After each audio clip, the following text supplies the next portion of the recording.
1, accountability is 2, toughness is 3, and sacrifice is 4. As we get going, we'll have some get real sessions where we really learn each other. The most connected team wins the most games, I promise you. You know the dude to your right, to your left, you know your coaches, you're going to play harder for longer. No Filter Radio with Alan Cutler, brought to you by Quantrell Auto Group, QuantrellForLife.com. Good afternoon. I'm Alan Cutler. More than normal, honored and pleased to be with you, and thank you for joining me. I guess I'll sprinkle it in, but Jimmy, I was in the hospital last night. Not a place I frequent very often, and I'm still not sure I'm right. Oh, I can hear some people saying, well, Cutler, you haven't been right for a long time. But it hasn't been a fun 3 days. Let's put it that way. Not a fun thing. Not a fun thing at all. Appreciate the doctor on call. I think it was Chavez at Central Baptist, but they don't have the test that I might need to have, which kind of scared me. So for those of you into health, there's something called CMOS. Jimmy, I'll bet you've never had CMOS. I don't think so. Ever hear of it? No. Okay. It's got like 92 minerals. It's really good for you. And I've gone through many jars. I don't take it every day, sporadically, and that's fine. And I took a large tablespoon the other day. And then about an hour or two later, my stomach really started hurting. And my fat stomach then got really tight and started blowing up. The next day, I didn't feel like eating, which is not like me at all. And I ate a tiny dinner, and I lost the dinner shortly after dinner. And I haven't lost food, I think, 15, 20 years. I'm not one that throws up a lot. I just don't. And I felt really bad again, stomach really bad. Late the night before, I had a little fever. So I canceled something I was supposed to do, not my radio show. And the next morning it went down, and then it went down. It was never that bad. And my stomach still hurt, and it still hurt. So last night I had a small dinner. I did eat throughout the day. I had a couple small meals, and all of a sudden my stomach, and it would hurt on and off during the day. And at times it would be like, wow, this is like crazy pain. I've never had stomach pain, never, 73 years old. So I then sit down on the computer after eating dinner, just doing what I normally do. And I'm reading emails. Jimmy, you ever gotten a recall for some food that you've taken that it could have botulism in it? No. You see them all the time, but I've never been on that side of it. Freaked me out. And so I'm lucky that Todd Crawford is a friend. He's been taking care of me for years. And I actually got him on the phone. And so what do? You look on the internet, and the internet can drive you crazy. But one of the things is a stomach. And so I had a couple of symptoms, and he said, go to the hospital. So I go to the hospital. My poor wife, God bless her, she was sleeping. And I'm going, hey, I'll go by myself. She goes, no. Now, the truth is, I wouldn't let her go by herself, but she was already sleeping, whatever. And now, you get to the point where you're in there, you're sitting in a chair. We ended up leaving after 3 a.m. in the morning, and I couldn't go to sleep. So if my voice doesn't have the normal energy, I'm sure you will understand. And then the test for botulism, they don't even have, which still scares me a little bit. And I did have a couple of symptoms, but they took blood work. My blood pressure, Jimmy, twice was over 195. That's pretty scary. As a matter of fact, through meditation, my blood pressure has gone down tremendously. I didn't start meditating for that, but it took about 3 years. My blood pressure was like 118 over 95, and 118 over 85, and I celebrated when that happened. This was, 5-6 months ago, because it hadn't been like that in 30 years, whatever, even more. And there's blood pressure problems in my family. And the other time I've gotten checked, it was 111 over 85. So it's like, wow, at my age, you can kind of actually fix things, which I sincerely believe, as I'm on this health kick since I retired from TV, outside of my big belly, which I'm going to, and I've been saying this forever, fix. Neither here nor there. So they do blood work, they check my heart, all this kind of stuff. They called the doctor on call who does these kinds of things, and they said, we don't have the test. You don't have enough symptoms. We don't think you have it. You can stay overnight or go home. And I'm going home. Who wants to stay overnight in the hospital? And the other symptoms that they say you might have, I don't think I have. But I have no energy at all. Never thought about, Jimmy, calling you and Sean and saying I'm not doing the show, which is silly me, but there's no reason for me not to do the show. I just don't have a lot of energy. So one thing I am is organic. That's kind of like the theme of the show. Not bought and sold by anybody, can do anything I want. And I've thanked Lynn Martin a million times, it seems like, for that. But I really do, because he can change his mind tomorrow and say, Alan, here are some restrictions, take it or leave it. And guess what? It happens in broadcasting all the time. Jimmy, you've been around long enough to know that. You haven't worked for as many organizations as I have, but, you can have a deal and they can say, no. So I appreciate that. So I'm here. Jimmy, it's been a fun 3 days. Eventful. Yeah. And I'm not 100% sure I'm okay based upon the stuff that I read on internet. And I don't know if you've done this, Jimmy, but internet can make it worse. You can get information and you can learn something and it can make it worse. You're nodding your head. I'm going to guess with James, he's probably had a few things that before going to the doctor, you and your wife are kind of freaking out. Normal stuff, right? Yeah. And there's a lot of good information out there, but it's the fear of the unknown. I can't imagine there's a parent out there that doesn't believe it. By the way, last night when I got home, we have a blood pressure machine. It went down to 166. This morning it was 158/98, which is still way too high. And I meditate every day, and I literally did something that I've only done 2 other times. This was on purpose. The other times it just sort of happened naturally. I meditated for over an hour today to try to make myself as calm as possible. I was hoping my blood pressure was maybe 130, and I hope by tomorrow it's better. As a matter of fact, they wanted to send me to a high blood pressure clinic, and I said, no, my blood pressure is fine. I'm going to be fine if I don't have a problem. So that's been my day. Should I have not explained all this on the radio, Jimmy? Did I just make an egregious mistake? It's too late now. It's no filter. That's true. And by the same token, too, anybody just tuning in will say, this doesn't sound like Cutler. I don't sound like myself, do I? No, your voice doesn't have the usual oomph to it. Yeah, okay. And if it comes back, it comes back. So let me set up the show. I hope I didn't indulge you or have you turn the dial because of that. Mark Story will be kind enough to join us at 12:30.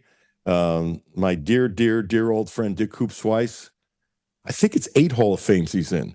And has written 4 books with Vital, spent a year here doing the book with Patino. The smartest person I know when it comes to college sports and just sports in general. His logic is incredible. Jonathan Davis also joining us. So excited about the show and excited to be here. Very excited to be here. Okay, to Stein. I thought that was a pretty good speech, Jimmy. I don't know what you thought. It's the kind of speech you would expect. Not the greatest one I've heard. It was a good speech. He's laying the groundwork of the foundation of what he expects from his people. And this has become much bigger today that wasn't prevalent in the 1950s or 60s or 70s. The modern coach, and Cal was good at this. And I purposely say this because as bad as it was for the last 4 or 5 years under Cal, give the man his props. He did a lot of good and progressive things. He really did. And when it's apropos every now and then, if I just feel it, I think you need to give him some props. And the most connected, I believe that Stein will be very, what I call modern. Now, you can be an older coach and do it. I don't know how many older coaches do these kinds of things. I bet more than we know, because I don't know what goes on in every particular shop. But I like the speech. And so I thought I would share it. And I will stand by what I've been saying about the transfer portal. On paper, looks really good. They've brought in a lot of backups. They've brought in a lot of starters. And Jimmy, on paper, not to really like this offensive line would be stupid. It really would be stupid. Let's see how they play together. And I believe in this. And so many offensive linemen, even going back to the stuff when I was doing the Bengals and things like that, when guys would talk about it. And I wasn't around them doing the interviews. I never was, except for some few times when they were in Georgetown. I wasn't going to go up during the day when you can do interviews. I was doing TV. But I read everything out there and listened to everything out there. And there is something I've always believed, and you all know this, about an offensive line working together. It's one of the reasons why they don't sub as much as I think they should do on the offensive line. Because if you sub one or two guys and you get used to subbing one or two guys, which not only takes snaps away if one or two guys are good enough, they are prepared when you have an injury and they get to work with one another. So there's two different schools of thought. And how many times through the years have I seen this, especially in the old days? You know, there were times Curry had a bad football team in the end, but his first 22 was pretty damn good. The problem is there were no backups. And so very often they'd have to stick somebody in. Now this happens all the time. Who's just not ready to play. Just not ready to play. And I have always believed that, especially when you're playing the cupcakes and you have your starters and they're really good, what the heck is wrong with taking 15, 20 snaps away from an offensive lineman for a couple of games? It does a few things. You're getting the backups maybe 25, 35, 40, 50 snaps before the league. Plus, there's less wear and tear. It increases the probability of fewer injuries. And it's just not done. Not done enough. It's done some places. And you can say I didn't coach, I didn't play the game, but I've studied this stuff, and I just have a different philosophy. There are some that have that philosophy. You know, I heard Dave Lapham when I was doing the Bengals for all those years, and I knew this when he played. He is one of the few people in the history of the NFL who started all five positions on the line. Now, Lapham had something else going for him. He's a really smart man. And he's loquacious, as you can tell, when you listen to him on the Bengals network, and had a lot of friends and stuff like that. So it was easier for him, I think, to do it than some other people who are quiet. The point being is, I don't know about the backups. You can figure out most of the starters, and I really like the starting line. So he's not finished, but school starts on the 16th. It'll be interesting to see how many new players come in. Jimmy, I'm going to just guess, that more than half the 22 starters will be from the portal. And I think that's a very, very, very, very, very safe guess. Would you agree with that from what you've seen? Yeah, definitely. I mean, especially with like a good chunk of the receivers are gone. Running back, we don't know. Quarterback's definitely going to be new. And yeah, the interior on both sides of the line. Actually, I'm not sure which running back is going to start, so I'm with you. But they brought in two really, really good running backs on paper, and I really like that Patterson is staying. They've got at least three. I'm a big Patterson fan. You heard me say it many times. I think he is there to blossom into something maybe special. So they brought in three running backs that are good, and I don't know about the other guys. So we'll see. And you have to be deep there as of any position. There's no question about it. I think everybody knows that. Before we get into Kentucky, which we will do, Jimmy, did you like the Biscotti comment as much as I did? The owner of the Ravens? I thought it was very open. You don't hear many owners, I think, just talking the way that he does. I thought it was awesome. Very candid. Me too. And by the way, that's his reputation. Okay. So there's a common thought out there when you have, a quarterback like he has, that the quarterback should have some say-so in the decision. And he said, no, I make the decision. He said, but I'll listen to everybody. And I actually agree with you. He's known for a very open guy and a very progressive guy. So the way I read this, he had no idea that Tomlin resigned. And he's getting it as breaking news. Isn't it interesting that the only coach standing in the Bengals division is the Bengals head coach? Do you find that fascinating? I do, because that of all the coaches, he would have been the least surprising to have gotten fired. But it does make sense with him being under contract for another year. That would mean the Bengals have to pay somebody to not be there. Yeah, that's part of it. And I'm with you. That's part of it. But I still go back to what I know. Mike Brown, who still runs the Bengals, who I think is a very nice man, by the way, and I think he's really smart, even though some of his decisions he didn't ask me, I don't agree with. But Mike Brown has always, for his entire life, been jaded by how his father was treated, Paul Brown, who was the greatest innovator in the history of football. Greatest innovator. There isn't even a number 2, and I need to read the book. Actually, I was waiting for it to go on audiobook, and I never checked. But Paul Brown is the greatest innovator. You know, it's like somebody the other day put up a thing, who's the greatest NBA coach? Pat Riley or Phil Jackson? Sent me a little note. And I have this thing, and I'm really strong about it, is that people don't know, which means they can't respect the past. I'm not talking down to anybody. I was a history major.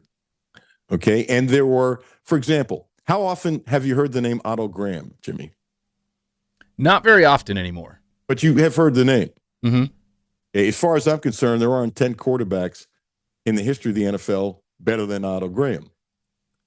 And you can say, well, he played in a different time. That's just me. And part of that problem is ESPN, where they had a lifespan when it came to people, a lifespan, and they wouldn't go further back. And so when he said, who's the greatest coach, Pat Riley or Phil Jackson, what would you have said? You can pick anybody who you want. And I'll bet you the best cup of coffee in Lexington, don't bet that you're not going to guess who I put down. I would think your answer would be Red Auerbach. Ah! I owe you coffee. Aha.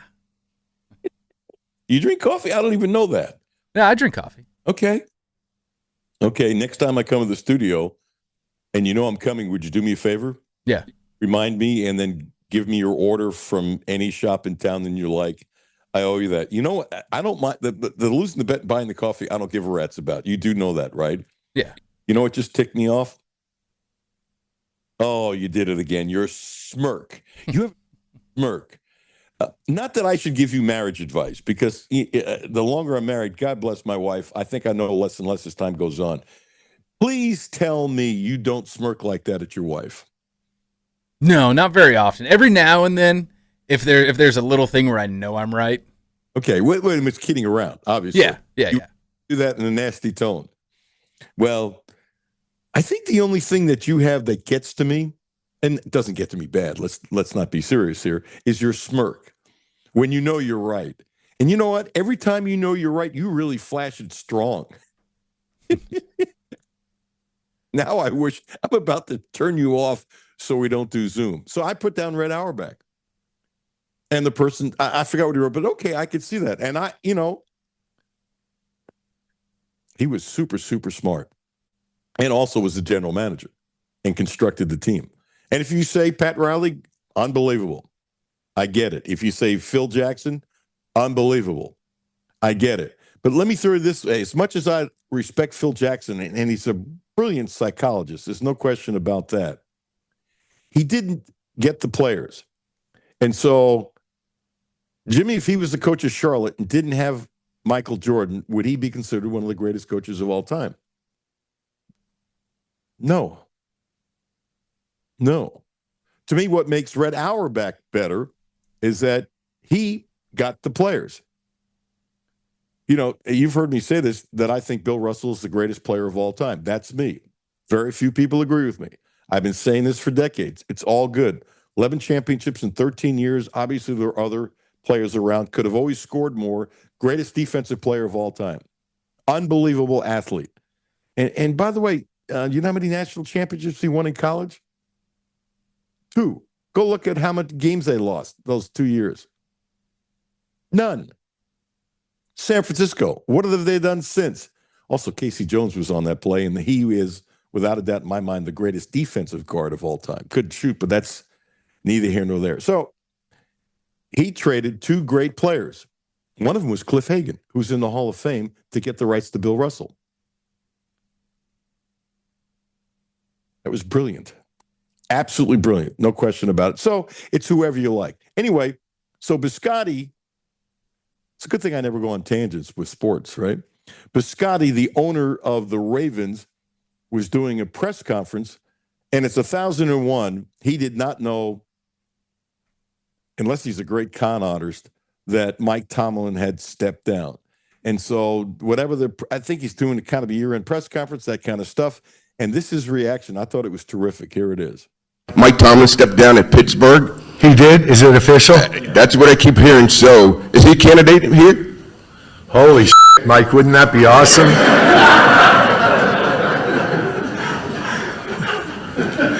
Only if John takes the Pittsburgh job. Wow, wouldn't that be interesting? I don't know, that thing last week maybe disqualified him from my opening after our kicker missed a kick to let them advance. Good for Mike. Yeah, I don't know. Talk to him. I love Mike. I mean, I've admired Mike for 18 years, and that's really shocking that he did it that way. But yeah, that's kind of crazy. I think Mike Tomlin is one of the greatest coaches in the history of sport. By the way, I did KDK radio, which I believe is still the number one station. And Jimmy, I promise you, if I was doing KDK today, or if they called me, which they're not going to do, did a weekend show with a guy named Bill Curry, not the football coach, but one of the craziest, brilliant people I've ever met, and our show was number one the whole time on weekends. And if I was on Pittsburgh today, and some people would claim I'm saying it just to get clicks, which is not me, but I get how people say that because so many people with the big mouths do this kind of thing, and I don't. Never thought I said anything for clicks, Jimmy. Sarcasm, no. Clicks. No. Never had an inkling. No, I don't think you do. Yeah, it's just not me. No. I kind of think if I'm not good enough with what I'm saying, then I shouldn't be good enough. Anyway, there's a headline, Mike Tomlin's secret power was relationship building. He was unbelievable dealing with people. Unbelievable. As good as anyone that I have not personally known, but seen the things that he's done. I wish Mike Tomlin was a senator. I really do. We need people like Mike Tomlin, and I wouldn't give a crap if he's Democrat or Republican. You know what Mike Tomlin's problem would be if he ran for office? He wouldn't be beholden to one party or the other. See, I have this thing, I'm not going to get political on you, but I have this thing, I don't care if you're Democrat or Republican, there's no hidden message, I promise you. I have this thing that you should vote with your conscience of what's the right thing to do. And if you're a Republican, even if it's against the Republicans, I don't care. You work for your constituents. If you're a Democrat, you should do the same thing, even if it's against the Democrats. I think we need more of it. I think that would be one thing that could really change our country. It would perhaps stop some of the egregious lying that goes on with politicians. I think our country would be much better off. Because how many of you listening to the sound of my voice, again, I don't care if you're Democratic, I don't care. I really don't. How many of you trust politicians? Wouldn't it be great if we could really trust politicians and they were honestly no filter? Wouldn't this country be much better off? So if I was on KDK today, and Jimmy, you've heard me say this. I don't talk about the Steelers much, but you heard me say this. I looked at the Steeler team. They stink compared to Houston. How the hell is that Mike Tomlin's fault? Their offensive line couldn't handle Houston's great defensive line. Houston is the best tackling team. Houston has the best defense in football. Aaron Rodgers had no time at all. Rodgers does not have good wideouts. I'm not a big fan of their running backs. I think their tight ends are serviceable. Jimmy, you think they're a little better than I do, and that's great. Big deal. So we have a little different opinion. It's really not that different. I think the team stinks. When I say stinks, they've kind of been mediocre to above mediocre, and somehow they get in the playoffs a lot and they don't do squat. Now, if he had what I thought, in my opinion, as you have your opinion, a great team and couldn't win, to me, that would be something else. It really would. Ben Roethlisberger, did you see the tweet he put up? And there were, times where they clashed a little bit. And I could kind of see that because the way Tomlin is, Tomlin's a great people person. Coach T, we got to spend 15 years together, and through the ups and downs, it was a great ride. Thank you for all you did for me and this team and this community, ! You're a legend and one of the greatest to do it, ! Here's to the next chapter, whatever that looks like. Ben. I would fire the scouting department or make changes in the scouting department and the GM. That's me. That's me. Look, Chuck Noll is one of the greatest coaches of all time. Wouldn't you agree with that, Jimmy? Yeah. Chuck Noll also was the recipient of some great talent. And one of the things the Steelers did back then, when it was not the most popular thing to do, but done in a lot of places, the talent in the black colleges was much better then than today. I'm sure you know that, Jimmy, being an NFL guy. And I can't think of the guy's name. I'm going blank on you. He's passed away. He was famous for recruiting that part of the country in the South. And then what happened was he had relationships with all these coaches. And they helped him acquire talent. And nobody trusted this scout, and I'm sorry I can't remember his name, nobody trusted this scout in the South, in the black colleges, as much as they trusted him. And so, do you remember Donnie Shell wasn't drafted in the Hall of Fame? Side note, I think it's Bill Nunn Jr. That's it. Yeah. Yeah. Thank you, Jimmy. And by the way, did I know him well? No. Did I talk to him a few times? Yes, I did. That's neither here nor there. That has nothing to do with my comment. But, if Donnie Snell played for Nebraska back then when they were really good, would he have been drafted? Hell yeah. And he plucked so many players from the black colleges. He really did. He really did. So, 12:29, I'm late. Tell me how I got late with not getting through 90% of what I prepared. Honored and pleased to be with you. Mark Story coming up next. I would imagine we will talk a little basketball. Quantrill Subaru, from the depths of Mammoth Cave to the rugged cliffs of the Red River Gorge, to the muddy boots and long days in the Daniel Boone National Forest, and every back road that gets you there. Your adventures are built for Subaru, with legendary, symmetrical, all-wheel drive, proven safety, and the durability of Quantrill Subaru that they are known for. You can push farther, stay longer, and explore without hesitation. Right now, get 0% APR financing on new 2025 Subaru Outback models through February 2nd.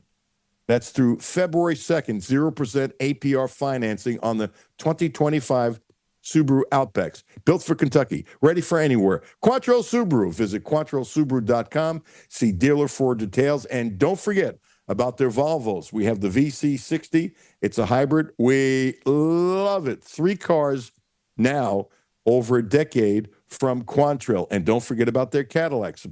Those 2 vehicles are about as smooth as it gets. And I trust them. And they're a people organization.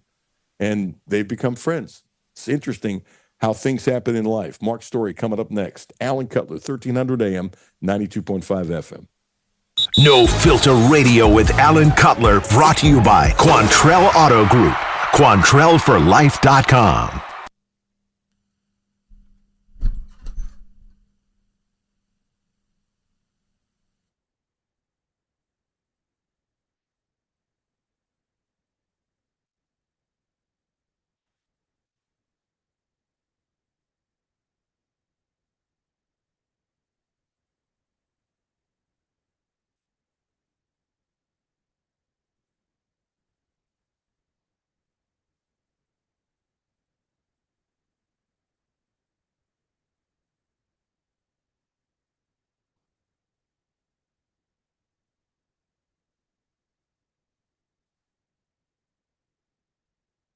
CEO for the Rutherford County Area Habitat for Humanity. Republic Bank has really been a game changer. They have invested not only financially, but time to really listen so that we can move our mission forward. What I like about Republic Bank is they've come in asking, what are your needs? And I don't know that you get that any other place. That's Terry's story. Now let's get to work on yours. Republic Bank. Time to thrive. Member FDIC. Hi, this is Alan Cutler from the depths of Mammoth Cave to the rugged cliffs of Red River Gorge to the muddy boots and long days in Daniel Boone National Forest and every back road that gets you there. Your adventures are built for Subaru with legendary, symmetrical, all-wheel drive, proven safety, and the durability Quantrell Subaru is known for. You can push farther, stay longer, and explore without hesitation. Right now, 0% APR financing on new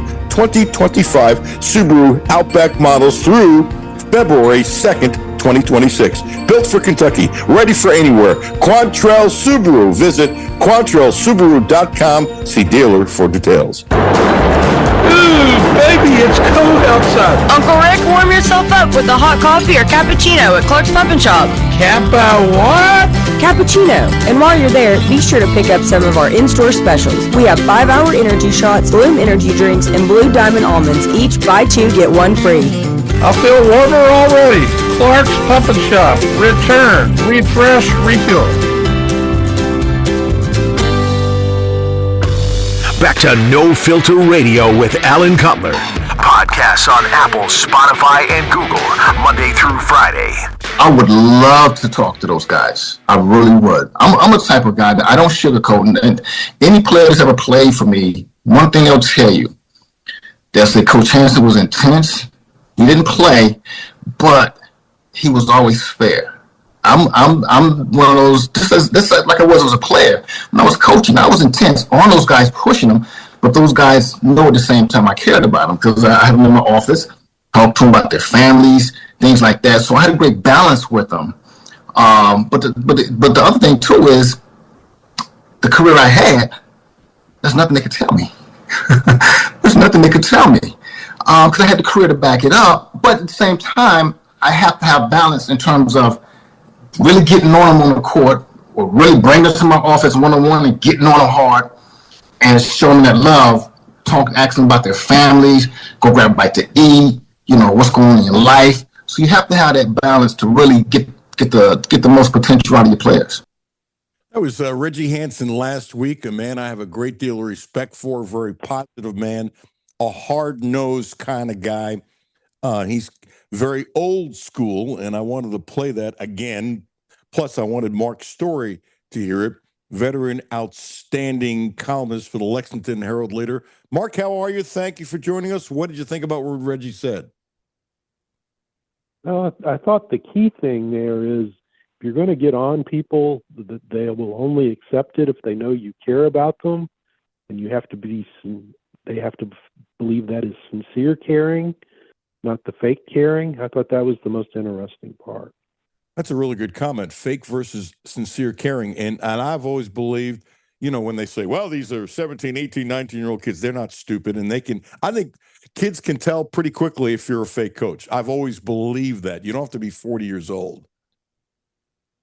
Yeah, I agree with that. I think people see through it pretty quick if it's not on the up and up. And people say that kids now, you can't really coach them hard. I actually don't believe that. I think you can, but I think you have to do it the right way, and you have to do it in such a way that they know you're doing it for their good.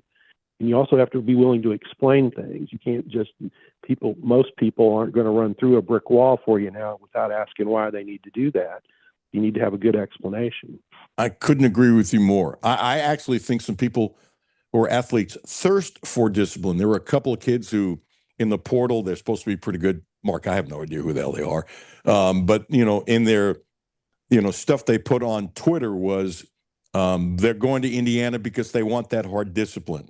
They're going to Indiana because they want to get better. And when people say this is all about money, and it's a lot about money, we know that, it's not all about money. Some people get money and get soft, and some people get money and then they want more and they want to be the best. I think both are prevalent, but I think one of those two doesn't get talked about enough. I don't know if you look at it that way at all. Yeah, I agree. I think money is important in college sports, and I think there are people that are going to manage their careers, their college sports careers, to try to maximize their earnings, and I'm okay with that. I don't have any problem with that at all. But I still think there are also going to be people that are going to, pick a coach or pick a school they want to be at, and it doesn't mean they don't want to make money, but it won't be the single driving force. It'll be maybe one of the things. So I think there's a kind of a wide variety of motivations that are going to compel people in college sports, both now and in the future. Let me throw this at you before we get into Kentucky. I love this.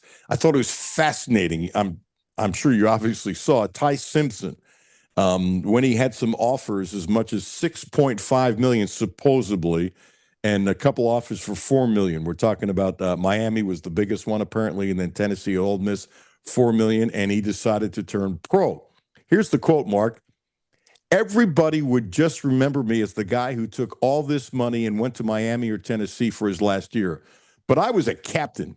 I put my hand and footprints in the cement at Denny Stadium.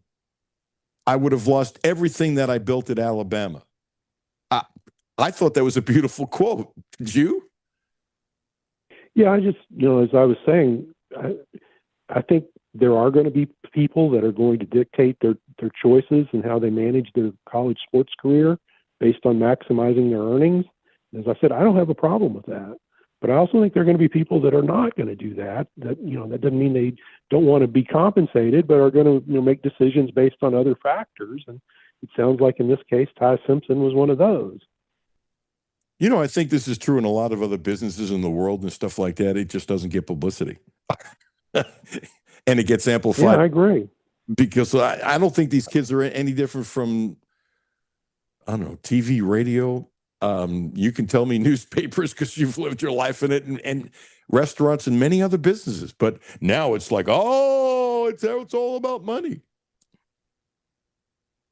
Well, you're making the point that I try to make, that college athletes shouldn't be treated differently than any other American. We all have a right to work for whom we want, and try to maximize our income, and that's what makes the country go. And college athletes should have the same economic rights that you and I enjoy.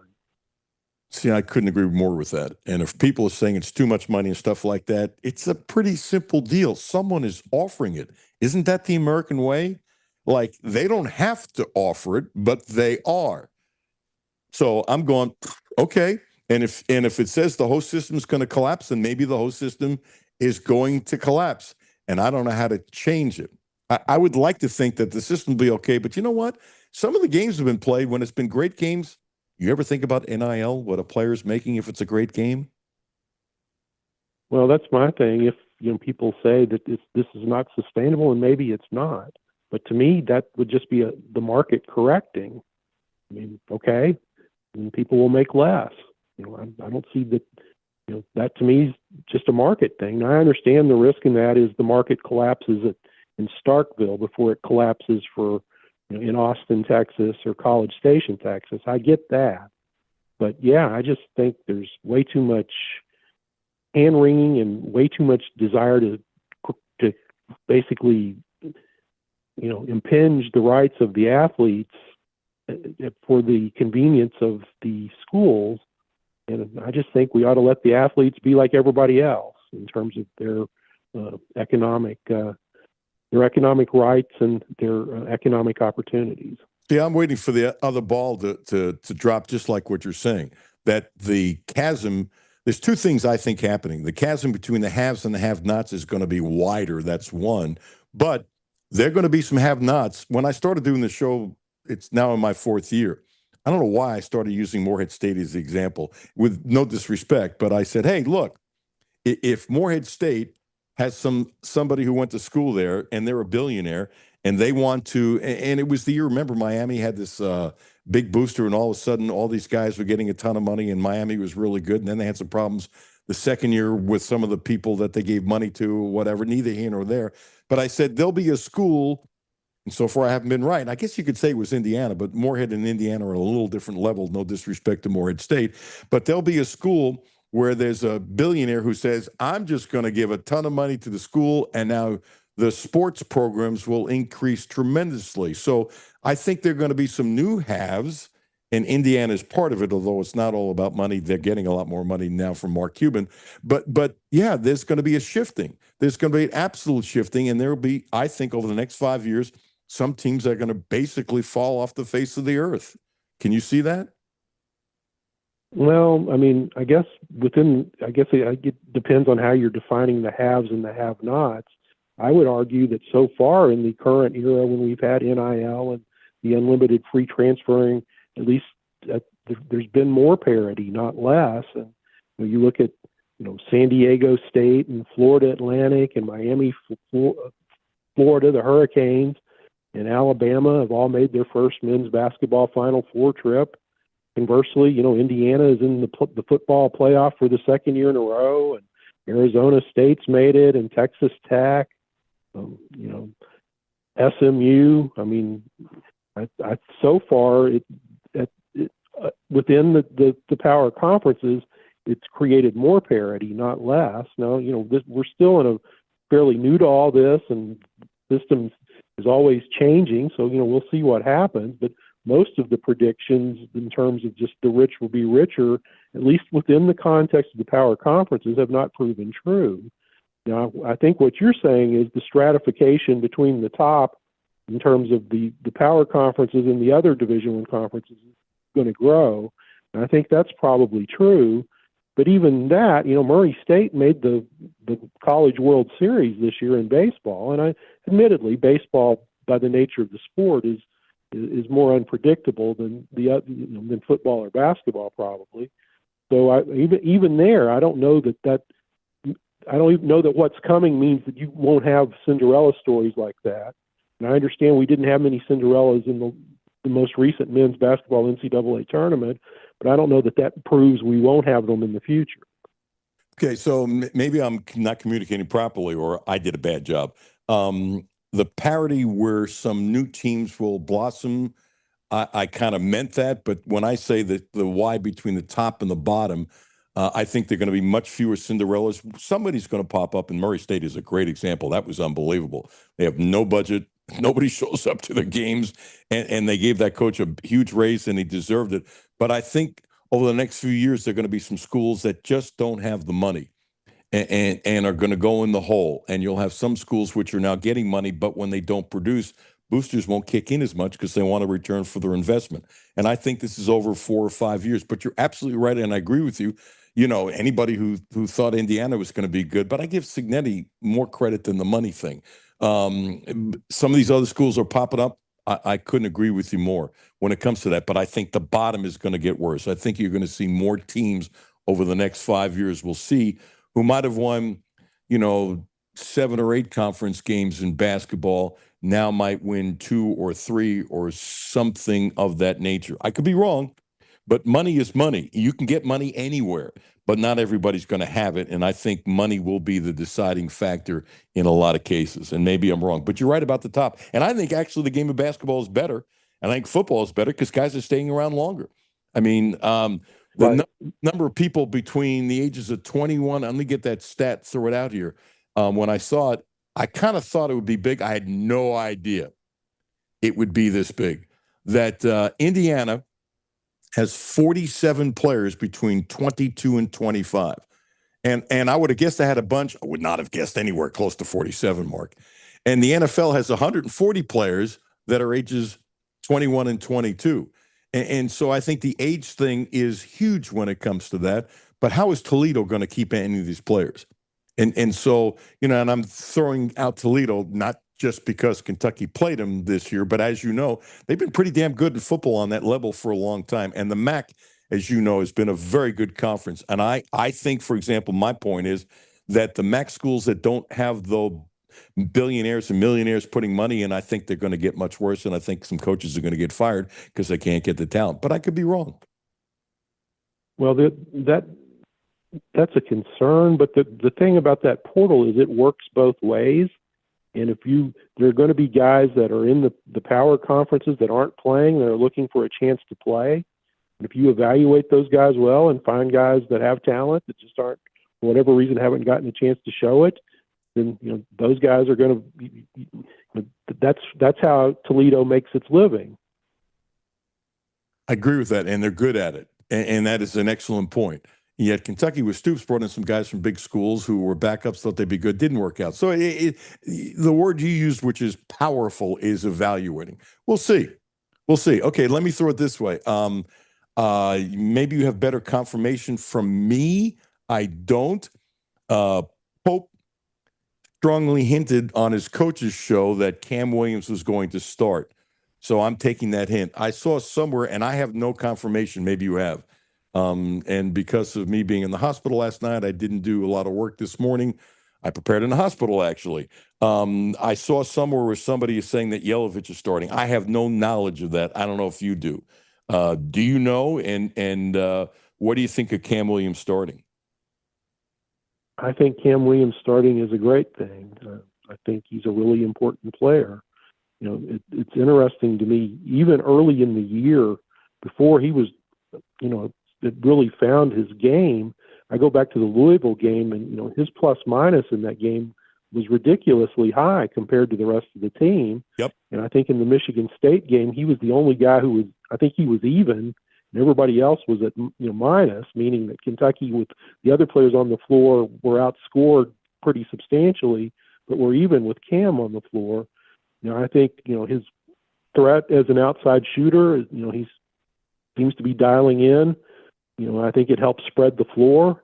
I think one of the reasons the offense looked so much better against Mississippi State was they finally had the floor spread. I think that's really important for Otega Owe, especially because for him to do what he does, he needs space. So you need to be able to spread it. So yeah, I'm on board with starting Cam, and I probably am on board with starting Yelovich just for the same reason, just to have a threat of shooting that can open up the court. My feeling with Yelovich, if he plays more, he'd be a better shooter.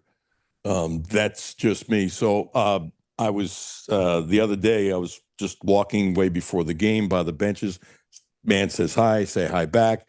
And I was surprised he recognized me because he doesn't live around here. It's Cam Williams' dad who did my show one time. Very nice man, by the way.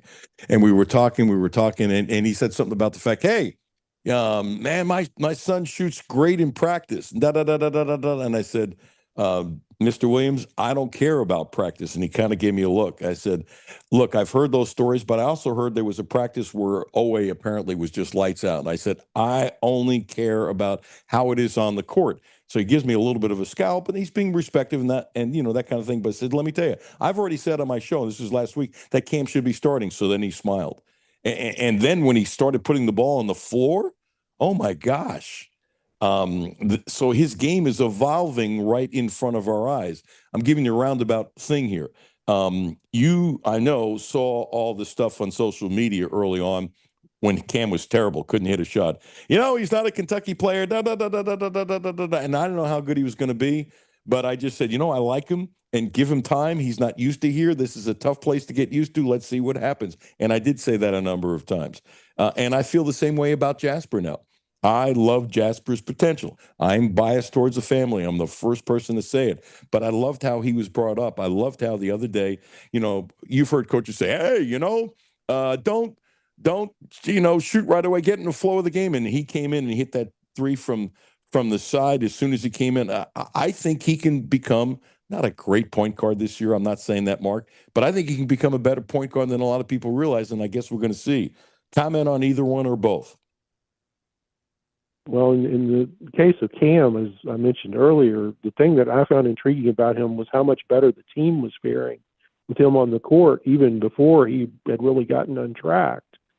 And that wasn't true in every game, but it was true in a couple of the high-profile games where things didn't go well for Kentucky overall. And if you go back to the Louisville game, when Kentucky made that big run in the second half, it was when he checked in. In terms of Jasper, I actually wrote a column out of the Bellarmine game saying I thought he could be Kentucky's X factor just because, to me, he was the one player on the team besides Jalen Lowe that has some ability to get downhill and create. both for himself and potentially for others. So, I thought he was key even before Lowe was lost for the season. And, this obviously he's really, really important now. To me, it's Marino. I thought Malachi would be good this year. I did not see a game like he did the other night. I just didn't. But he's getting better and better. So why can't Jasper get better? And I don't think he might not have a lot of games like he had the other day, statistically speaking. Maybe he will. But Marino's gotten much better. His hands need to get stronger. But he's gotten much better. Cam has got much better. Why would anybody not assume of the probability that Jasper could get much better? I think fans in general make too many decisions immediately instead of saying it's a long season. People grow and change as the season goes on. Not everybody, but a lot of people grow and change, Mark. And I think people need to take a chill pill. And I get why they can't because the team has been so disappointing. But I think people need to take a chill pill, easy for me to say, and let's see how some of this plays out. Yeah, I don't think there's any question that we live in an era of instantaneous evaluation when probably a little patience would serve everybody well. Portal. I don't know these players. Maybe you do. I'm sure we do the same thing. You see a kid who was a 2-year starter at Ohio State, you go, wow. Okay. And you see that there's some kids obviously were brought in to be backups and now they've managed it and stuff like that. But on paper, cautiously optimistic. I'm not going gaga. On paper, it looks like they've done a very nice job in the portal. I can't tell yet. I'm just curious what you think about it. No, I agree with that. And I think what I've been impressed by, I feel like there's a big picture plan being enacted in terms of they've got sort of how they've allotted their resources. They clearly were putting a big emphasis on the offensive line in terms of getting some plug-and-play starters. I think they've got 2-year starting left tackle from Tennessee, 2-year starting right guard from Ohio State, and I think a 3-year starting center from Baylor. And those guys are going to be the cornerstone of your offensive line. And then they brought in some other guys to compete with some of the guys who were here probably for those other 2 starting jobs. I've been impressed by that. I was impressed with their approach at quarterback. They took a big swing when it became apparent that wasn't going to work out or wasn't going to work out on their time frame. They had a plan B and were aggressive in enacting the plan B. I've been somewhat impressed that they started out, it was defensive guys they were bringing in because one of my questions anytime you hire a quote-unquote offensive coach is what kind of emphasis is there going to be on the defense. Somebody, Alan, you're old enough to remember this too, as somebody who lived through the Hal Mummy era, getting beat 59-35 got old. It got old quick. So, I was impressed that, there was a defensive emphasis in the portal. And I think the 2 defensive backs from Florida in particular, one of them is really experienced and one of them is really talented if he can stop being hurt and stay on the field. So, yeah, I mean, like you, there's no guarantees, but I've been impressed with kind of what I perceive to be kind of a more professional approach to this. One of the other things to amplify what you're saying, Mark, is the fact that when the Levitt didn't say no, but said he wanted to take other visits, which is what I understand, instead of hanging on and waiting, the fact that they were decisive and say, well, let's go get the second guy on our list. If he was the second guy on the list, and they moved quickly so that they weren't caught, pardon my French, with your pants hanging down, that all of a sudden maybe the second, third, and fourth guy on your list are gone, and how many really, special quarterbacks in their mind were out there. I thought it was really good that they went, okay, not on our timetable, next. And that, to me, that was a little thing, but it's not a little thing. That means they could make, even though he's a rookie head coach, he didn't act like a rookie head coach, if that makes sense. Yeah, I agree. I thought they had a plan. They took a big swing when that wasn't going to work out or it wasn't going to work out on their timetable. They recognized it, and as you said, they were decisive and they had a plan B and they executed it. The one thing I'd love to know about these contracts, and they don't make it public and that kind of thing, some of the players they brought in have 2 years of eligibility. I wonder, and I'm going to guess you don't know, but if you do, God bless, please tell me. I wonder how many of these players who came in signed 2-year contracts so that, with the premonition, okay, the way I understand this is part of it. You sign a 2-year contract, but if you decide to go to the NFL, you can get out. But You sign a 2-year contract, you can't get out to go to Tennessee. You have to stay here. That's what I've been told. I don't know how prevalent it is. I can't give you a percentage. Mark, I just don't know. But I'm really... I don't know either.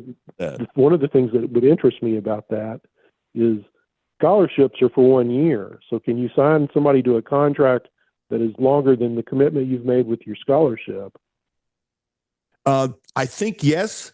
I'm not a lawyer. Don't play one on TV. I think you can agree that the contract can go longer. My understanding, but the contracts are 1 year. And for example, Cutler got a multi-year contract. I think there are a lot of kids getting multi-year contracts. I do. I think I don't know the percentage, and I'd love to know. And I'd love to know how many of these people that they brought in who can play 2 years are obligated to 2 years of Kentucky. To me, that's maybe because I don't know. To me, that's one of the most fascinating things of what's going out there. Well, all of it is fascinating to me. I mean, basically, they're reinventing the entire enterprise on the fly. Yes, they are. They are. I think it's incredibly interesting. Last thing, anything else about Kentucky or anything in the wide world of sports that hits you or floats your boat that we haven't talked about?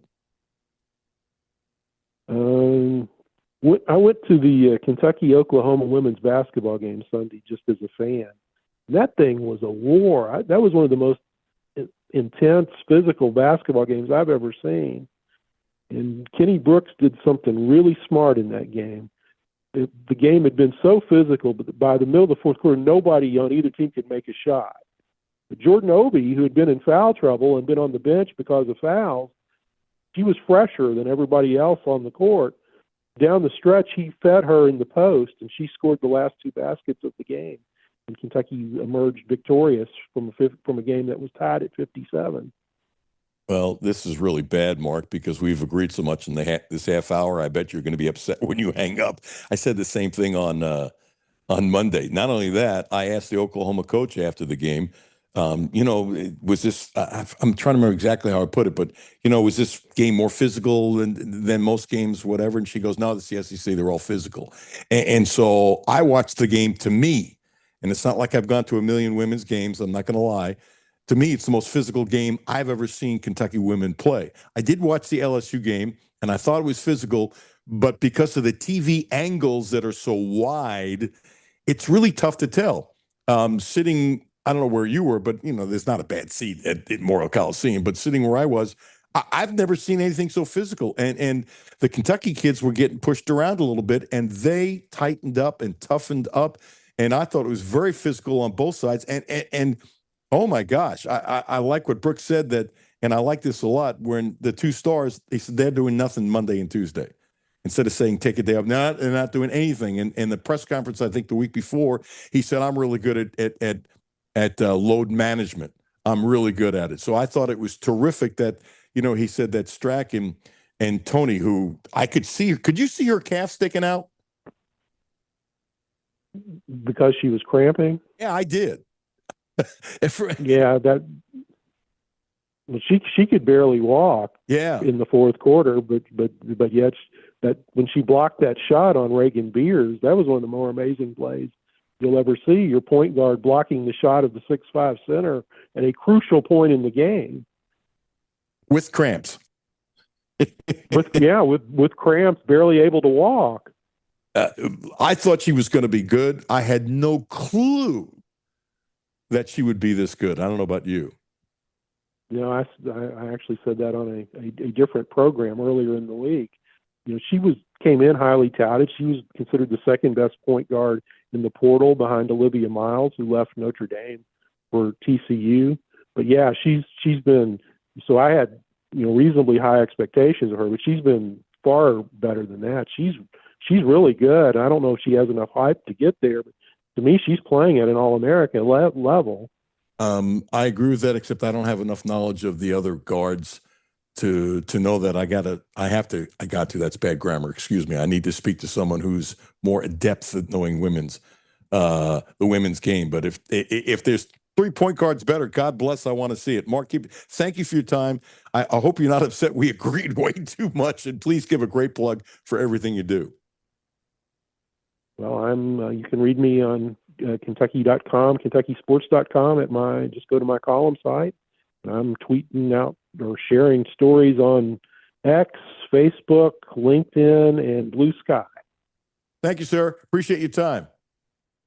Thank you, Alan. Have a great day. Mark's story. Jimmy, did we disagree on it? Just a little. There was a little difference on the haves and have-nots. There was a little difference there. I think that was my fault. I didn't explain it properly.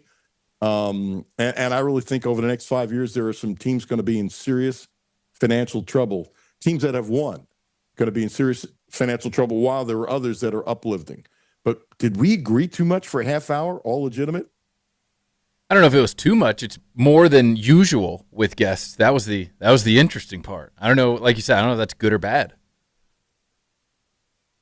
I agree with a lot of guests, but this was crazy. It's honest thoughts. Terry Page, honest thought. She's a great licensed massage therapist. That is an honest thought. 859-373-0578, 859-373-0578. I started saying acupuncture. Boy, my head isn't right today. A great licensed massage therapist in Butler, Kentucky, Monday and Tuesdays, in Lexington, Thursdays and Friday. Please use my name. She's helped me tremendously. I know she's helped many others, and she often says loses clients because when she heals them, they don't keep on coming back. And I say to her, why would you come back anyway when you got healed just to get, checked out and that kind of thing? I think anybody my age needs a massage, and even younger, this kind of massage to heal you in different facets. Anyway, but that's me. Check her out, 859-373-0578, 859-373-0578. Dick Hoopswise coming up next. Alan Cutler, 1300 AM, 92.5 FM.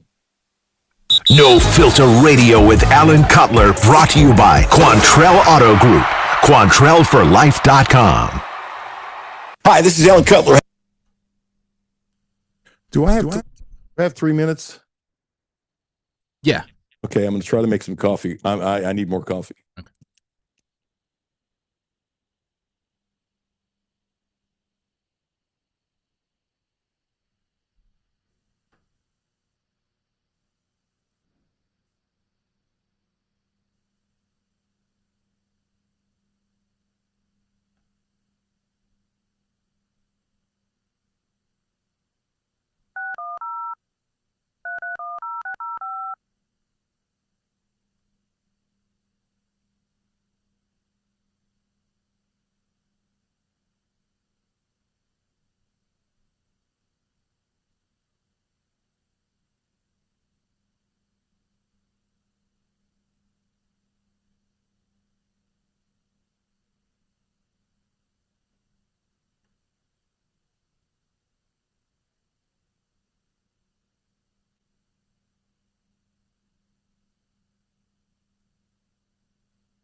Did I give you the right number?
Welcome back. Alan Cutler, 1300 AM, 92.5 FM. Jimmy, I heard nothing in my ear in the commercial break or whatever. We were scheduled to have Dick Hoops Weiss on, my dear friend, and we have to call in the commercial break the way our system is, and there's something with his phone. And Hoops would never stiff me in a million years. So could he have forgotten? Yes, but isn't it weird that you can't hook up the phone even? That it's just nothing when you call? It is very weird. Okay. I don't know. It's all good. I just hope Hoops is okay. Let's put it this way. I hope he's had a better 24 hours than I have had. There's no question about it. Let's do something light for a second. Philly is out of the NFL playoffs. Jimmy, give me a thumbs up when you get it. So the Eagles lose.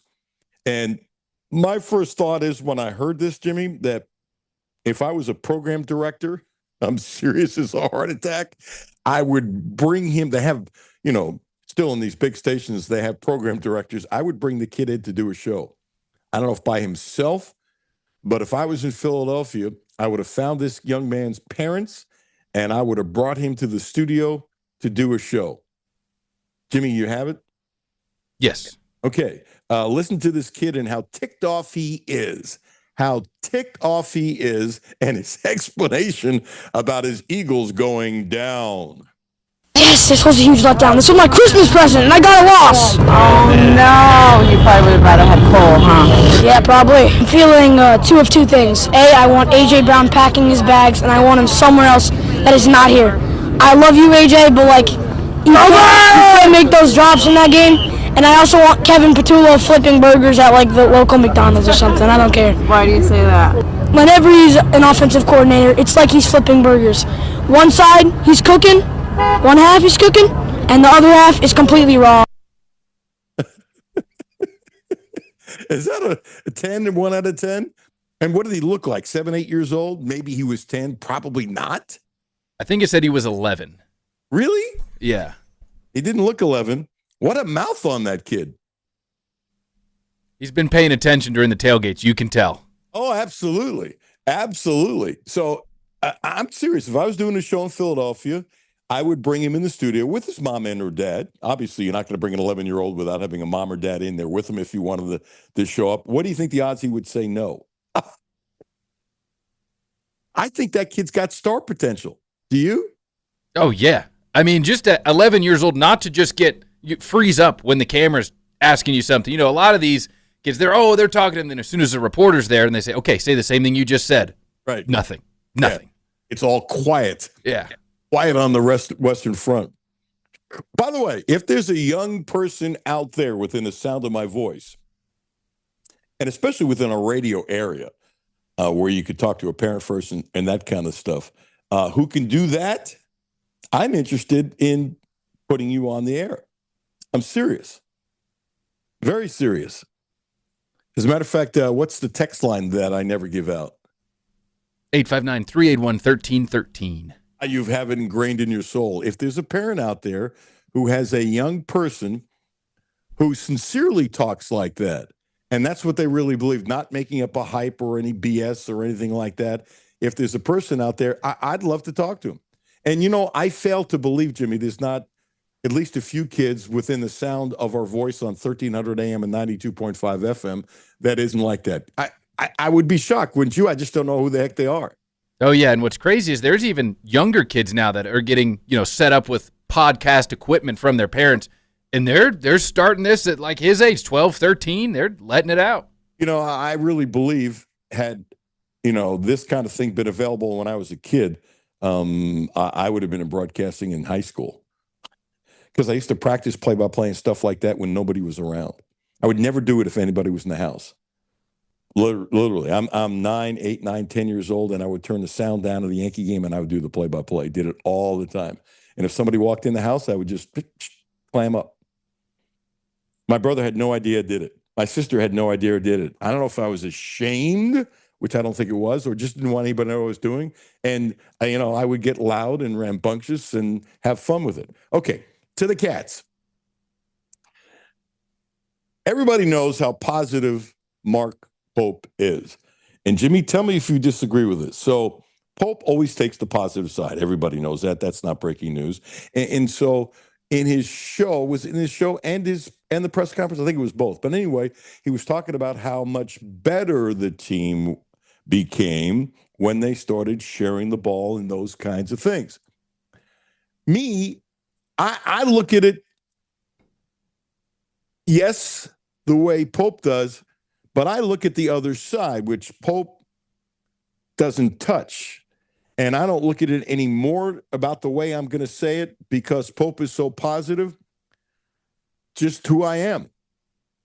When he says they need to finally start sharing the ball more, that to me is when you're not sharing the ball, you're selfish.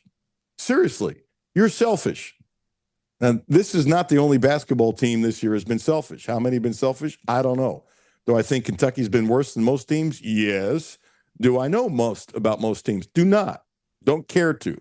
Not that much time in a day. But this has been a really bad group when it comes to being selfish. I believe that.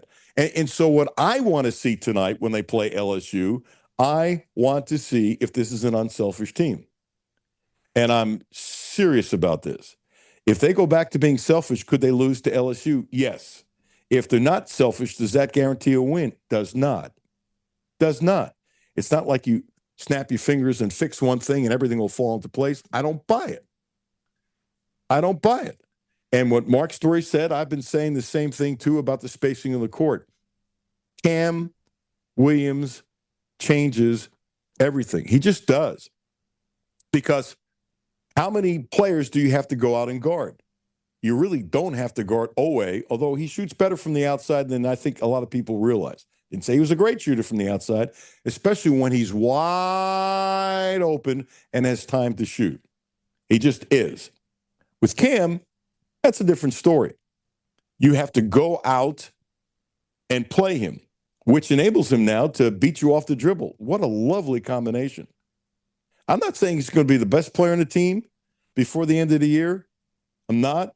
I'm going to say he's going to be up there. I believe that's really, really, really, really, really possible. I really do.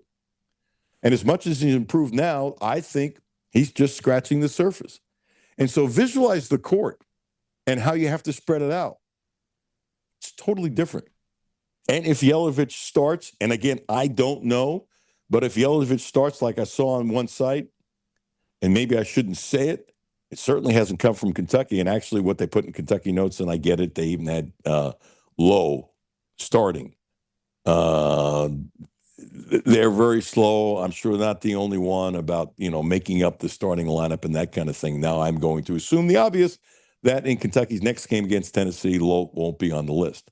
And Stoops used to do this. It used to mean something when they would come out with the two depth chart in football. It did mean something. And then after a while, it didn't mean bupkis because they rarely made a change, even when change happened. And I kind of thought it was a little disingenuous. As a matter of fact, I even said more than once when I was doing TV, why don't you stop the two depth charts? Just stop it. Just put the roster out because you can't trust it. You just can't trust it. And that's not sports information. They're going to put out what the coach says. I get it. And I didn't like how Stoops did that. And other coaches do that too. It's wrong. It's wrong. And here's the other thing. You don't think the other team knows what's going on? Generally speaking, football, they absolutely do. Do you think if all of a sudden that Pope decides to start 4 new players, could that surprise people? Yes. Is it going to happen? No. Do you think LSU has a feeling that Cam Williams is going to start? Absolutely. I would be shocked if McMahon, their coach, and let's say Cam Williams tonight starts, I'm not saying scores 30 points, but suppose he goes 15 points tonight, okay? I can't imagine McMahon is going to say that he was surprised with either what Cam Williams did or if he starts. I just don't. If people monitor these things, they just do. Coming in a little early is scheduled for 1:30, but coming in a little early with us not being able to hook up with Dick Hoopsweiss, and I've texted him. I just hope he's okay because he always responds to texts. I just hope he forgot. I'm okay with forgetting. But when Jimmy calls and you don't get anything from the phone, that concerns me. It just does. Anyway, I don't want to talk too much about that, but here's Jonathan Davis, former Kentucky guard forward under Rick Pitino 1,000 years ago. Jonathan, thanks for coming in a little early. How are you, pal? I'm fantastic. How about yourself? So, if this team decides not to be selfish and share the rock, and I think Pope in his own way, Mr. Positive, Pope reminds me of, this is probably before your time, but knowing you in business and how successful you are, I bet you ever heard of the name. You ever hear of Zig Ziglar? Oh, yeah, absolutely. You've probably listened to his tapes. Big sales guy, yes. Made a fortune in motivational speaking, those cassettes back in the old days. I had a copy back in the days when I started, yeah. I had 4 or 5 that I listened to many times. I don't know if it helped me. It didn't hurt me, but I think it did help me a little bit, and that's okay. He's kind of like the Zig Ziglar, and he's not the only one. I don't want to make it sound like Mark Pope is changing the whole world of coaching and stuff like that. I do think coaches are more positive, and I still think coaches need to be tough, and a lot of kids want toughness, but he does in such a positive point of view. I think he called his kids selfish. Now, he said, when we started sharing the ball, well, when you don't share the damn ball, and your coach has been talking about not sharing the damn ball, that means you've been selfish. So I don't know about hoping, but from a point of view, if these kids haven't learned that you need to share the ball, then I got to tell you, if they go 3-4 more games without sharing the ball, for example, I'm going to call them a dumb basketball team. That's probably the wrong thing to say. I don't give a rat's. That's what I'm going to believe. That's what a lot of fans will believe. I'm optimistic. Now, they'll have some slippage. You're going to have some slippage during games and stuff like that. Or they won't be sharing the ball and you take a timeout and you tell the kids to share a ball and they pick up on that kind of stuff. Slippage is one thing, but elongation of slippage is dumb. It's just dumb. And if anybody wants to disagree, whatever. What say you, Jonathan Davis? I think they've learned their lesson.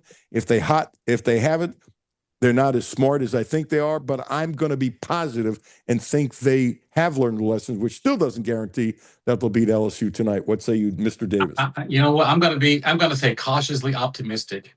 I don't want to say learn a lesson because again, we've seen with this team. This is the maddening thing about this team. It drives me nuts. Is that we've seen what they're capable of, and we've also seen what they can look like when they don't share the basketball. And sometimes I hate being right, Alan, but everything you're saying, it goes back to the things that I first alluded to, and then I just had to just flat out say it. The last time I was on your show was that this team is a selfish basketball team. There are kids who won't pass the basketball to certain other players. There are players who, when they come down the court, they're in golf, we call it a swing thought. That their swing thought is when they cross half court, how can I score, Alan, as opposed to how can we score? Now, I'm not saying every kid's selfish. I'm not saying any of our kids are bad kids. I'm just saying that some of our kids that have the basketball in their hands a lot, their swing thought or their across the half court thought is more me focused as opposed to we focused.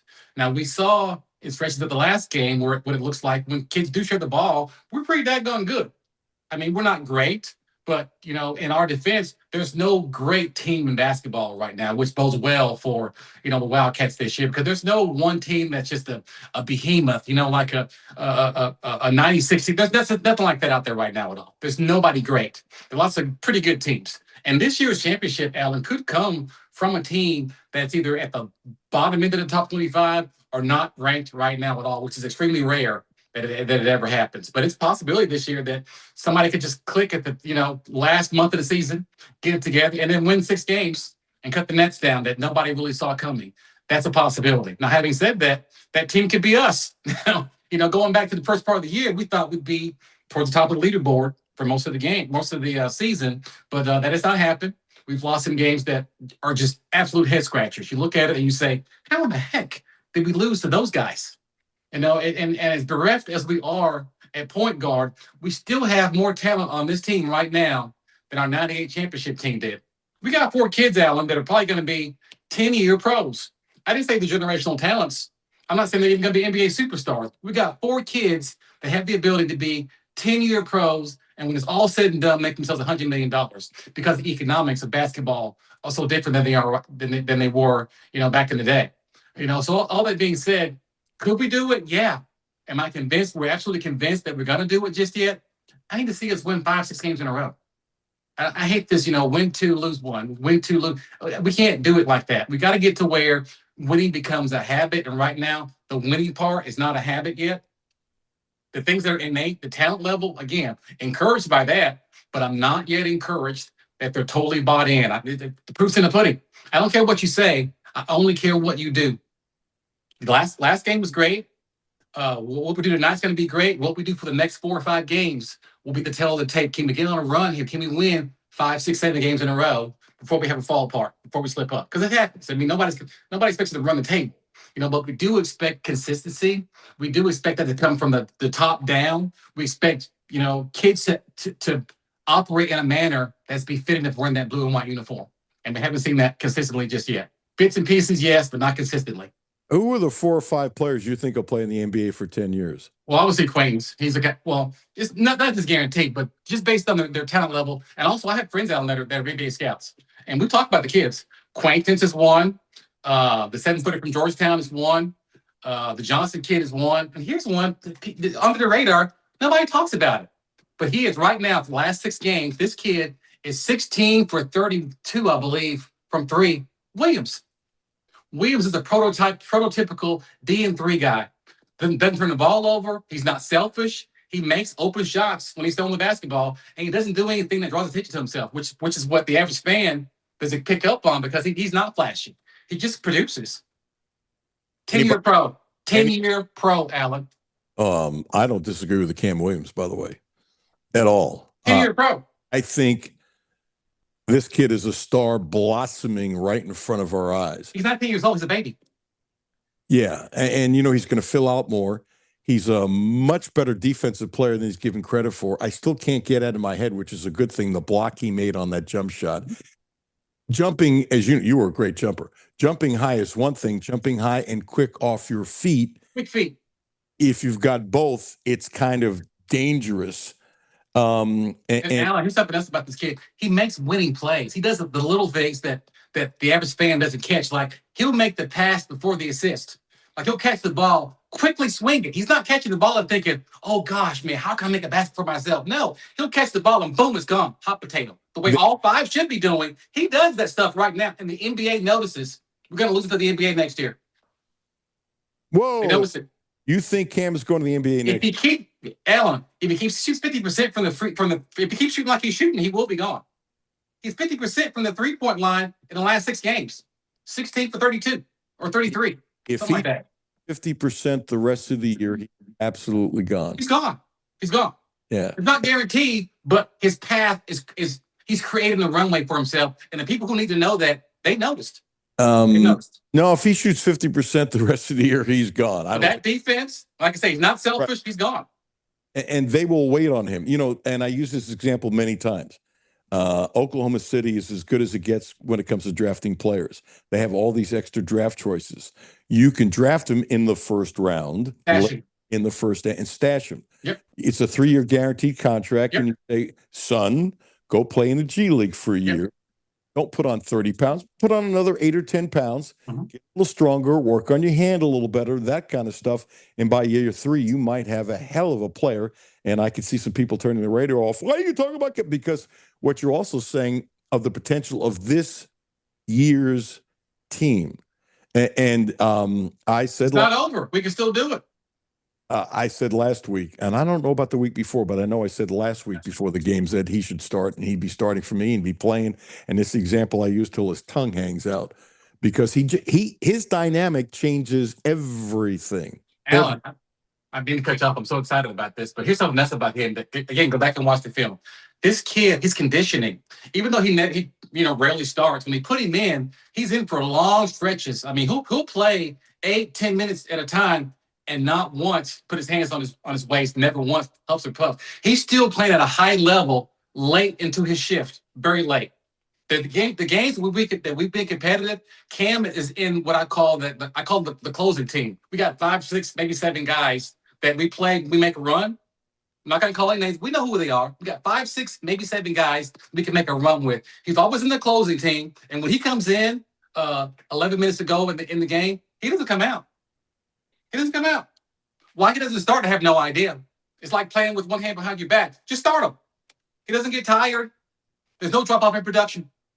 Just start him. Pope hinted the other night that he was going to start. He can guard a bigger player. Well, he can guard guys bigger than he is. He can guard a 2, 3, or 4. He sure can.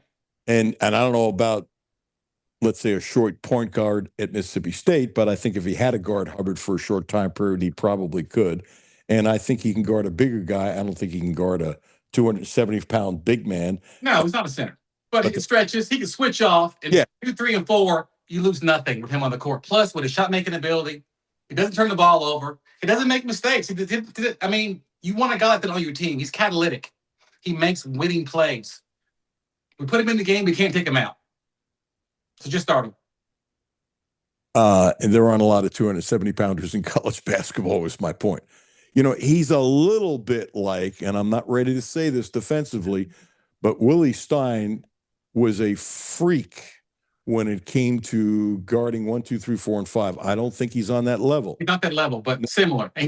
Willie never got tired, could go and go and go. That was one of his strengths. Yes. I would call him a step down, a significant step down, but still way ahead of most others when it came to, he's kind of like a chameleon who could guard many different positions at once if he gets caught in a switch. He's not a generational player, but let's compare him to what are his peers. You compare him to his peers, he's right there. He is right there. He keeps making shots like he's making shots. We don't get him back next year. Let's just we can get out of him this year. I'm not worried about that. I don't worry about players leaving. Sorry, let me take that back. I always believe that players need to do what's best for themselves. Sometimes they make bad decisions going to the league. Sometimes they make good decisions going to the league. There's no question about it. But I don't see, if he keeps on improving, how he's not an NBA player. And I'm talking about being a starter for a long time. Sure. A starter. And OKC is good at hiding players. And they have the best chemistry, no question, in the NBA. So wouldn't it be interesting? I think most people listening right now, Jonathan Davis, former backup center forward. Do you like being called center or forward? I've called you both. It's warmer. It's fine. It's warmer. Fat old man. I mean, all those fit right now. Stop it. Stop it. I say that for loving kindness. Shut up. You're not that. You're not that. Behave yourself. Made me look even worse. Who are we kidding? So I'm really curious about the selfish thing tonight. To me, that's the most curious thing. And I still think it does not guarantee bupkis. But I think if they are selfish tonight, they can easily lose to LSU. Absolutely. We can get thumped down there. But if they can grasp the concept of team basketball, that when I give the ball up, it's going to come back to me eventually. Maybe not in this particular play, but I'm going to get the ball back at some point. I don't have to keep the ball in my hands. I don't have to hunt for shots. We share the basketball. We win. We beat a lot of people like that. A lot of people. And keep this in mind too, Alan. Again, some of these kids are getting bad advice as to how they should play. And this is what I mean by this, is that there are very few, Steph Curry's or LeBron James, generational talents, that the NBA brings them in to put a team around them. Most kids who go to the NBA, your job is not to replace Steph Curry. Your job is to augment or to make Steph Curry look good. So if you can't go and play around a guy like that, if you can't find out how to pass the ball, hell, force the ball to a guy like that, if you can't figure out how to play off of a guy like that, you will not make it in the NBA. And we have kids auditioning to replace Steph Curry. We need to have more kids auditioning to play around a kid like Steph Curry. And we got a couple that are doing that. And like I said, Cam is one of those. The NBA notices that. He plays off of what is going on around him. He's not getting the ball. Okay, I'll play defense. I'm not getting the ball. Okay, I'll get some rebounds. I'll tip the ball to somebody. I'll make the pass before the pass. The little things, playing the right way. We have kids with the ability to do that, but for whatever reason, they have not done that on a consistent basis. But if they do, if they can buy into that, we're going to be pretty good still. Now, look, you can't give names out. I've dealt with this because NBA scouts are they get punished and can lose their gig if they interview on camera. I'm not going to give any names. I can't give names. I know. No, hang on a second. Hang on. I know you can't give names. I want to set this up that you can't give names, but give me, if you are comfortable, information without names, because there's a bunch of Kentucky former players who are scouts, and through the course of time, others as well. Give me some specific things, if you're comfortable, without, I don't want names or any of that stuff, about what you're hearing about these kids. What do you want to know? What do they say about Cam Williams? Like I said, he could be a steal in the draft. Skill-wise, he can't. I mean, he's not ready to go and start the NBA right now. But trajectory-wise, the things that he does right, he's the kind of kid they see could be an NBA starter in 2 or 3 years. They will take him right now. They will take him. What do they say about Marino?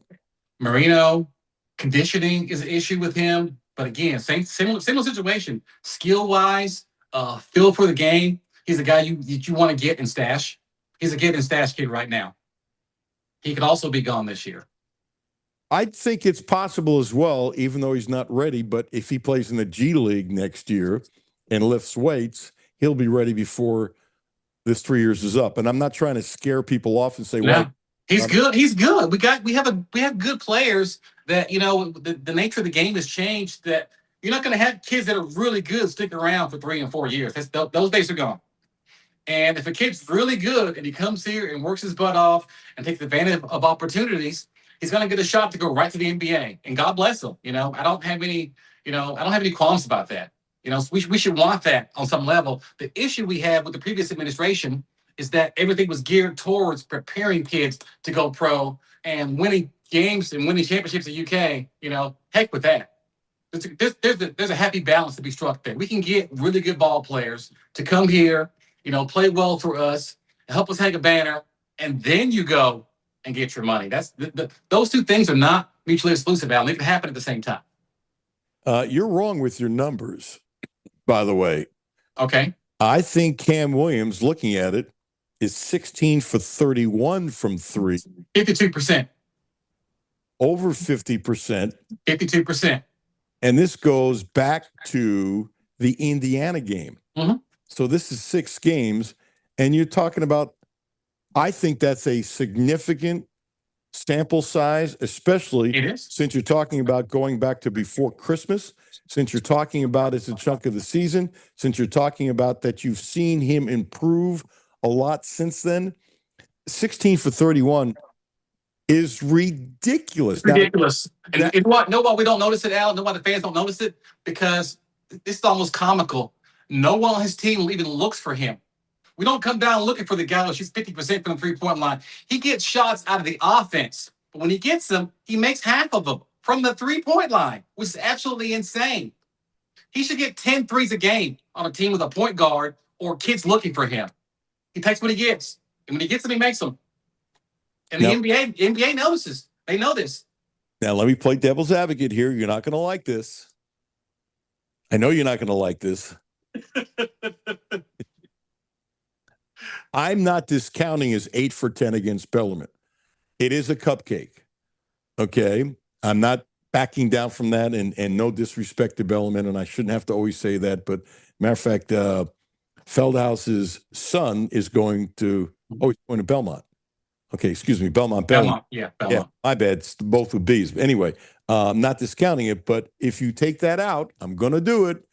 Don't yell at me, Jonathan. I'm under the weather today. Please go ahead. He's 8 for 23, which is basically 34%, which is still good when you consider, you've got Alabama, Missouri, Mississippi State, St. John's, and okay, Indiana's not great, but it's still Indiana. So 5 of those 6 teams are not cupcakes.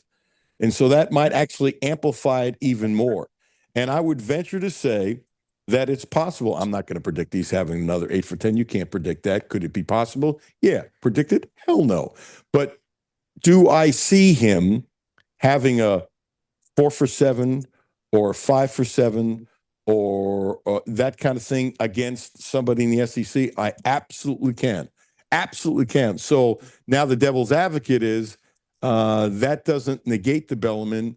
I'm just saying as his kid's confidence gets up, a shot's a shot. And he's not there yet. When he gets to the point where a shot's a shot, that's when I'm going to make the difference. Alan, I'm not disagreeing with you at all on the fact that Bellarmine is not, they're not a world-beating team. We did play the cupcake. But keep this in mind, though, about the shots he made against Bellarmine. Alan, he was 5 feet behind the three-point line on half of them. He was barely across half court on a couple of shots. How deep he was, he was catching the ball with no motion, just letting it go. That's an NBA type of a play. Even though he's playing against subpar competition, what he was doing against who he played against, there's still no denying that what he did was still something very special, and it was noted what he did. This hurts. It wasn't like he was shooting layups in the park, This hurts to say, but you brought up a point that I don't bring up enough, and I rarely bring up. This hurts to give you all this credit, but you're bullseye. Shooting is only part of it percentage-wise. Getting your shot off quickly is something else. So Owe last year had 2 problems. 1, his three-point shot wasn't good enough. 2, he couldn't get his three-point shot quick enough. He had both problems. And by the way, I don't think his shot is much quicker. I think he's shooting a little better.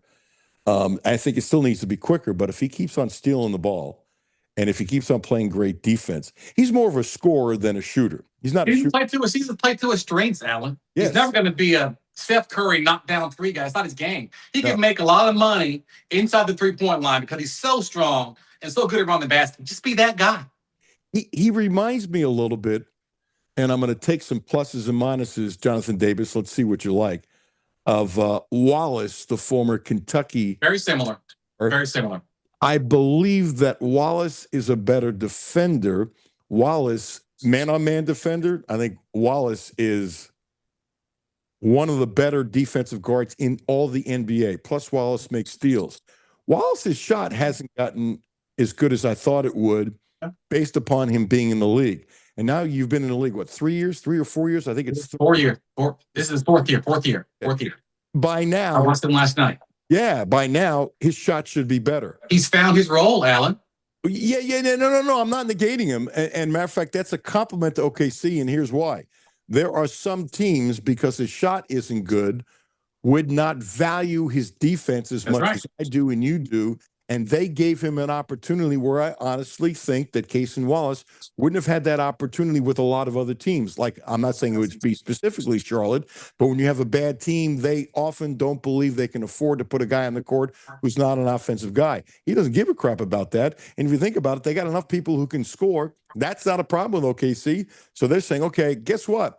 SGA is a good defensive player, but we want to save his energy, so you go guard the best guy. And if SGA has to on a switch, okay, that's okay, but take some pressure off SGA, and it's brilliant on OKC's part. So I don't think he's as good man-on-man face-up defensively, but if you can steal the ball like he has, and, he'll get a few rebounds I like, and Wallace will get a few rebounds I like, and you're going to think this is crazy. Always a better shooter than. I don't think it's crazy at all. And again, to your point about him not being as good a defender as Kaysen is, he has the ability to. The thing is, he's so focused now on offense. He takes his energy up for the offensive end. He does carry the load for us. He does. He could be a much better defender than he is.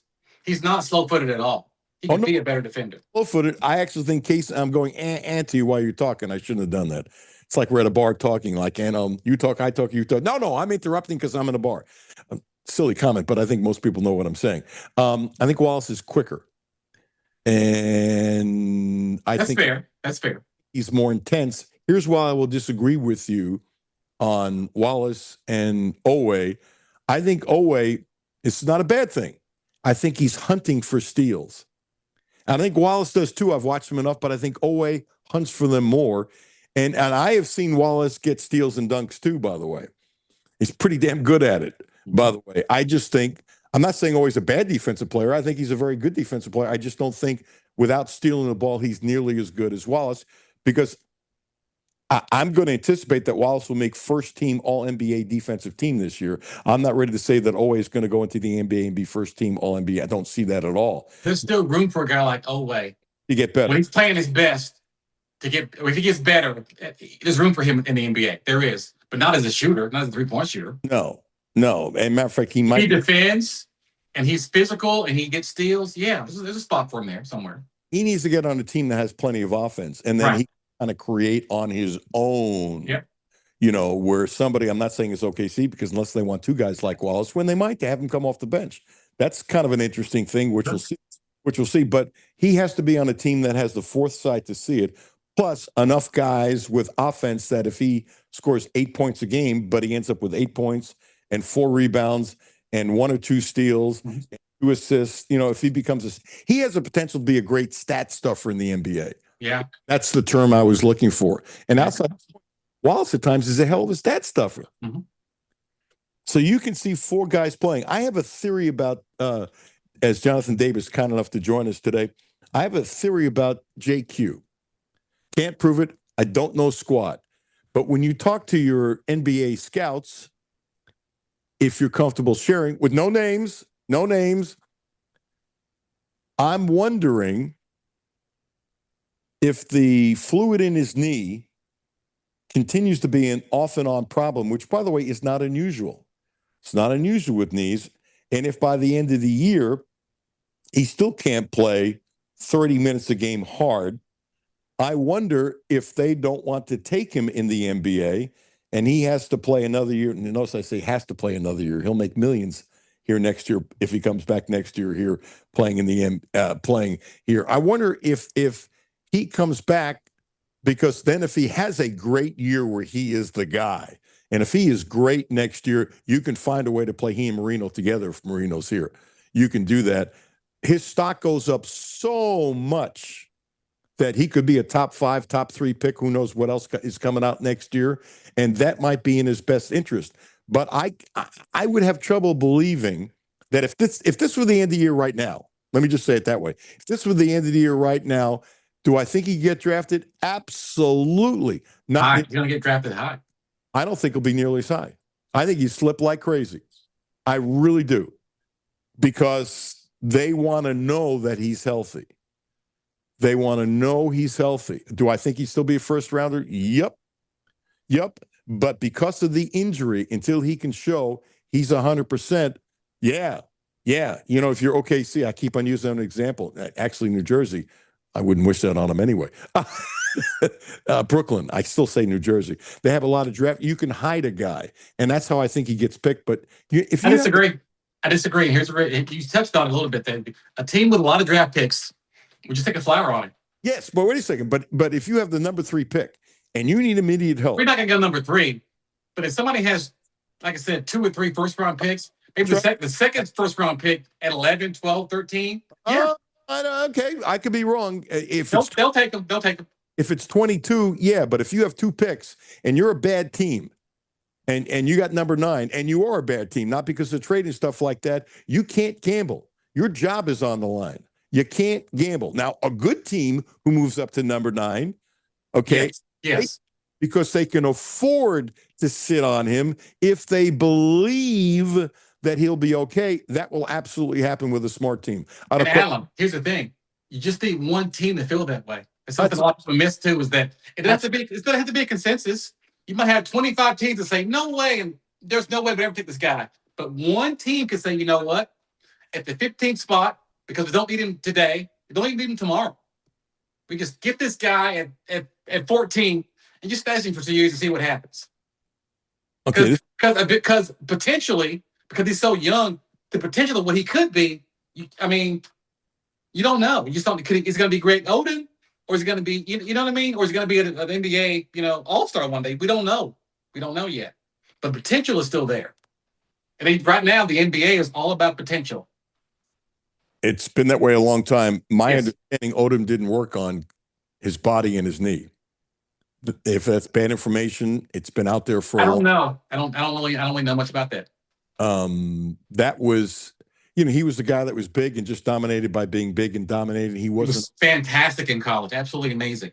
Yeah, when he was healthy. But I don't believe, from what I was told, and if I'm wrong, I apologize, I don't believe he was a hard worker. JQ is a very hard worker. And so, therefore, the probability of him coming back. The other thing is, we're about out of time. The other thing, he didn't just have that ripped knee. He had a broken bone. Yeah. He had a broken bone. There's some issues there. And he came back early. So I stand by what I said. Now the fluid in the knee, I didn't know, but I also know it's not uncommon. I stand by what I said, which is, if he came back January 15th, I said this in August, September. I had no idea when he's coming back. You got to give the kid a month. And now maybe more, because he's not playing tonight. And so I don't know. I just think if he hasn't shown to the NBA that he's 100% and moving better, unless it's that one team, I think he's going to slip a lot. That's me. That's you know what? I respect your opinion, but I respectfully disagree. Okay, if it's the right team. If it's the right team. Got to have a team. Just need one team. Because look at Alan. Look at what he looked like in the Indiana game. The first game he came back. All right, let me put it. I'm sorry. No. It was St. John's. Excuse me, St. John's. Okay, but the St. John's game. I know he's not played well. Obviously, he had the knee issues. But my point is this: the ceiling for that guy is so high. You just need one team to say, you know what, we'll get him in stashing. And here's another thing too, is that there aren't a plethora of guys his size that can do what he does. There just aren't right now. Oh, there's no question. He's a rarity. He's a freak of nature. He's a freak of nature. You gotta take a shot. You gotta take a shot. Because if you don't take him out and go someplace else, now you look like an idiot. I guess I'm just saying you're right. You're right when you say the one team. I think that diminishes tremendously based upon a losing team that needs help now. Yes. I think it I agree. A chunk of the NBA. I agree with that. Got 30 seconds. Give me one more thing about tonight. Oh my gosh, tonight's a must win. I hate to say this, but we have to win the game tonight. Doesn't matter if we win by 1 point or win by 50 points. We have to win the game. Just find a way to win. And I think it's lost, on these kids that, you can play bad, but at the end of it, when the clock strikes 0-0, you need to have more points than the other team. We don't care. Sometimes you just got to go out there and win ugly. Got to figure out how to just find a way to be the victor when the clock strikes 0-0. I think it's huge. I don't think this is as important to Mississippi State game, but it's not that far away. It's must win to me. Must win. Way because if they are selfish and they lose, now you're going into Tennessee, who is underachieved, and you have to be concerned about their confidence if they turn back to being selfish. You just Must win. You didn't. I had trouble interrupting you today. You were on fire. I came prepared. Man, let me, Jimmy. You could host your own show. You don't need me. God, no. I need you, man. I need you. You set me up perfect. Like that. Jonathan Davis, former. I'm not comfortable. What the hell? Calls himself a former bench warmer at the University of Kentucky. Kind enough to join us. You want to plug in? I love it. You want to plug your financial company, which is very, very, very successful? Yes. My firm is JT Davis Asset Management, and we specialize in retirement planning for pre-retirees. 859-608-6594. Say the number again. 859-608-6594. Thank you, brother. Appreciate you tremendously. You know that. Thank you, brother. Love you, man. Love you back. See, I can say it to you easier than Sean Woods. You got to Sean Woods that I just, there's something about Sean. He's my guy, man. That's my favorite point guard. Oh, no, he's mine too. But we're like two bickering brothers, and you're becoming that too. Thanks, Jonathan. Good to see you. Talk to you. Jonathan Davis, always fun. Don't forget about Blue Lotus Health, 859-533-0914. Now also providing a licensed massage therapist, acupuncture. Ramon Carriega, my buddy on Versailles Road, he's helped me tremendously. It's different. Give it a try. He's a special man, and he's done wonders for me. Acupuncture, 859-533-0914. Brad Taylor coming up next. Matthew and Jimmy at 10. I'll be back at noon. And hopefully tomorrow we're talking about a victory against LSU, a team that was unselfish, a team that